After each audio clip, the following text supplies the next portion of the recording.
Eh bien salut tout le monde, c'est Redbone. Et donc aujourd'hui on se retrouve, j'avais déjà fait un petit concept comme ça il y a quelques jours de ça sur Death Stranding. Et aujourd'hui du coup on va s'attaquer à The Last of Us partie 1 ainsi que son DLC également, qui est quand même intéressant mais beaucoup moins que le jeu en lui-même. Alors oui, ce n'est pas anodin, je sors cette vidéo en même temps du coup que la sortie de la partie 2, même s'il y en a qui ont pu la voir en avance grâce à Sony, grâce à Contact, ce genre de choses. Tout comme Death Stranding, je vais noter le jeu sur trois critères différents: le gameplay, l'histoire du jeu et les graphismes. Petit résumé avant de commencer du coup cette sorte de mon avis sur ce jeu. On est dans une sorte d'ère apocalyptique où en gros un champignon qui existe d'ailleurs pour de vrai mais qui ne peut pas nous toucher, c'est plus à l'échelle style des fourmis, ce genre de choses, à l'échelle des insectes que ça toucherait le plus. Mais dans cette sorte d'univers, en fait, le cordyceps a touché en fait les humains, en fait, qui tout simplement, une fois qu'ils se font mordre, reviennent en mode zombie, on pourrait dire ça comme ça. Donc il y a trois stades: les infectés, les coureurs et tout simplement les claqueurs. Après il y a les colosses, mais ça c'est ceux vraiment qui se sont fait infecter il y a très longtemps. Et donc en fait on va diriger un personnage du nom de Joël qui va essayer de survivre comment je peux dire ça, dans ce lieu hostile tout simplement. Il va essayer de survivre. On va découvrir également Ellie qui est une personnage immunisée contre tout simplement en fait ce virus. Et donc en fait le but ça va être d'amener Ellie jusqu'au Luciole. Bref, je vous spoil pas le reste du jeu, mais en gros c'est ça l'histoire. Donc Joël a perdu du coup juste avant que l'épidémie commence sa fille qui s'est fait tuer en gros par des soldats et tout ça, ce genre de choses. Et donc du coup il en a un peu du mal à s'en remettre, mais Ellie va un peu servir entre guillemets de fille spirituelle.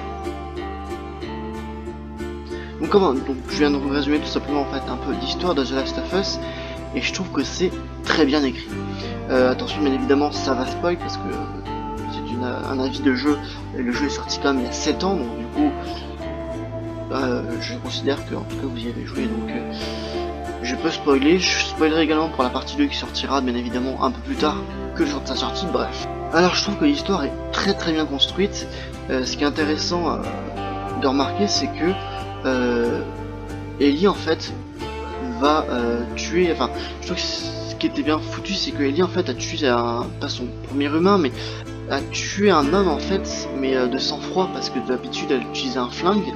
Donc je trouve que la construction de Ellie est très bonne. Donc après on va la voir tout ça. Je trouve qu'aussi les interventions entre Ellie et Joël sont très bons.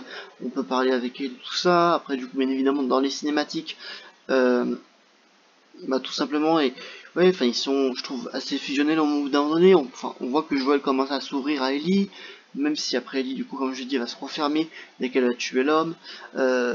Enfin je sais plus c'était quoi son prénom, bref.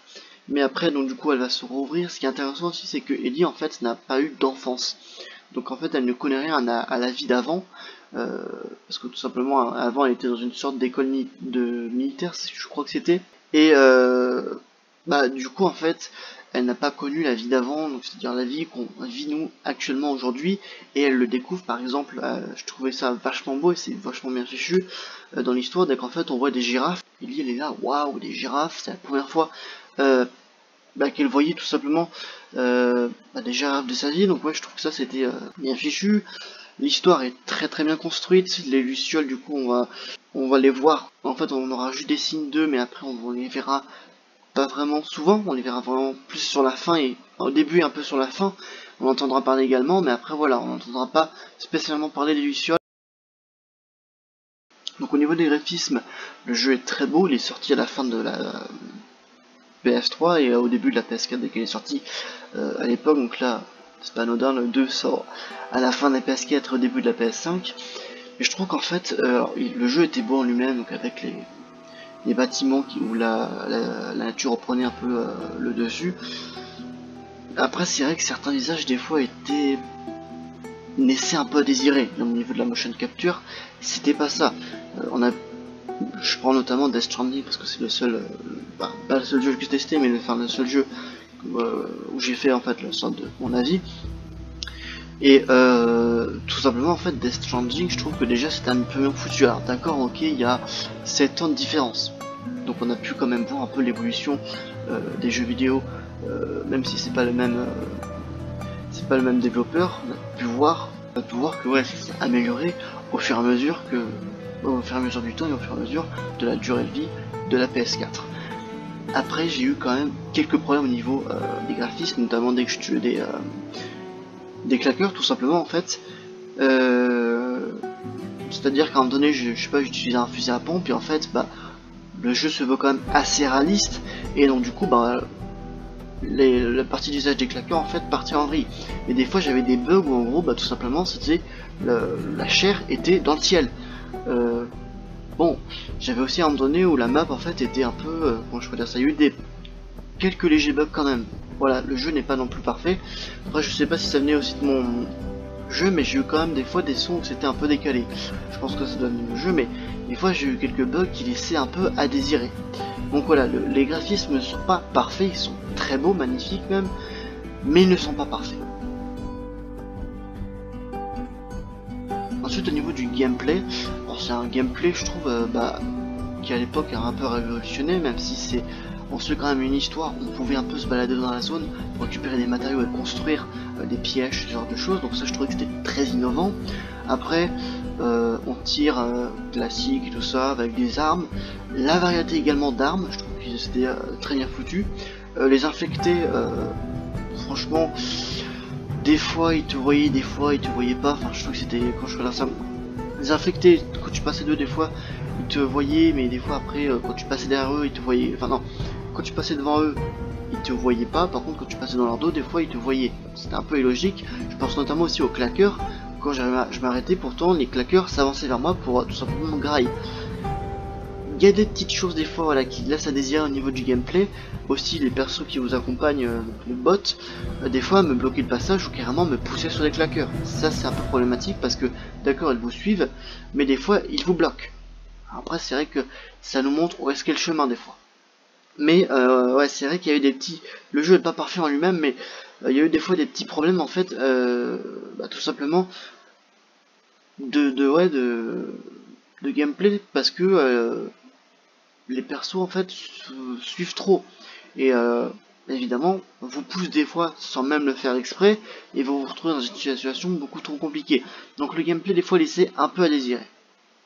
Alors avant de conclure, j'ai oublié complètement de parler de la musique qui est incroyable dans le jeu, c'est l'une des choses phares. Alors malheureusement ce que j'ai entendu dans le 2 il sera beaucoup moins présente, je verrai du coup à sa sortie, mais dans le jeu la musique est magnifique avec des fois beaucoup de guitare.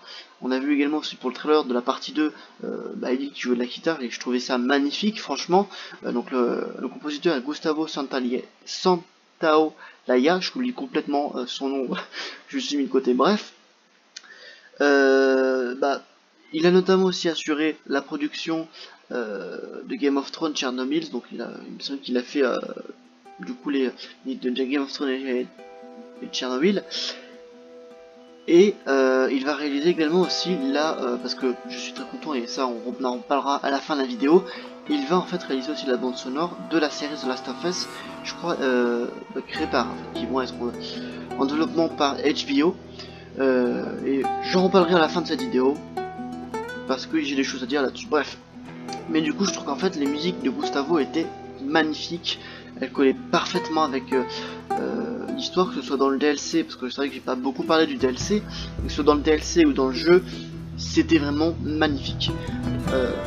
Franchement moi j'ai rien à dire sur les musiques, j'espère qu'on en aura plus. En plus, comme ce que j'ai entendu, le jeu est beaucoup plus axé sur du gore, donc honnêtement j'espère des musiques assez sombres, assez dark, style The Walking Dead, parce que la partie 2, moi j'attends peut-être pas The Walking Dead, que The Walking Dead, mais j'attends un même délire que The Walking Dead, parce que je trouve que le partie 2 avec sa bande-annonce ressemblait énormément à The Walking Dead. En conclusion, The Last of Us n'est pas un jeu parfait, c'est un jeu quand même bon, voire très très bon, mais il n'est pas parfait. Pour moi je donnerais la note de 15-16, parce que tout simplement, des fois il y a des petites choses qui bug. Alors oui d'accord, c'est plus que Death Stranding, souvenez-vous du gameplay, au niveau de Death Stranding, le gameplay bloquer complètement l'histoire, tandis que là, le gameplay ne bloque pas complètement l'histoire, c'est juste des personnages des fois qui vous poussent. Après on recommence, les checkpoints sont assez près. Donc voilà, en fait, voilà mon avis en fait sur ce jeu. Je mettrais ouais 15, 16 sur 20, ce serait pour moi 16,5. Allez, je suis sympa, et le mec va monter jusqu'à 20 comme ça, non bref. 16,5 parce que le jeu est quand même beau, le gameplay, comme je l'ai dit, est un peu à réviser, les graphismes sont beaux, mais des fois il y a certains bugs. N'hésitez pas à me dire ce que vous en avez pensé, et donc on va finir sur la série. J'en attends grandement de cette série The Last of Us. Et oui, j'en attends grandement parce que même si le jeu n'était pas parfait, je trouve qu'en fait dans sa structure, dans sa construction, le jeu décrivait bien une apocalypse zombie. Au niveau même de l'écriture des personnages, je trouve que le jeu était très très bon. Donc j'en attends la même chose, que ce soit pour la partie 2 ou pour la série qui va arriver. Honnêtement, j'espère qu'on prendra pas l'histoire de Joel et Ellie. J'espère qu'on partira sur une nouvelle base. Je sais pas, style des gens qui sont avant l'apocalypse, ou alors même une sorte de flashback, je sais pas, ce genre de choses. Peut-être même des petites refs au jeu en lui-même. Il pourrait faire des refs en 1 ou 2 parce que je pense que la série sortira courant 2022-2023, le temps que la crise sanitaire soit levée, tout ça, ce genre de choses, et qu'il puisse retourner. Peut-être que s'il faut, la série sera carrément annulée, on n'en sait rien. Voilà mes attentes pour la série, et donc aussi mon avis sur The Last of Us partie 1, et j'attends avec grande impatience la partie 2. Que je vous ferai également un peu une sorte de critique, mon avis, tout ça. C'était Redbone, n'hésitez pas à me dire ce qu'on a pensé de cette vidéo de The Last of Us. N'hésitez pas à lâcher un pouce bleu, à vous abonner, excusez-moi, ce n'est pas déjà fait. C'était Redbone, à la prochaine, ciao ciao.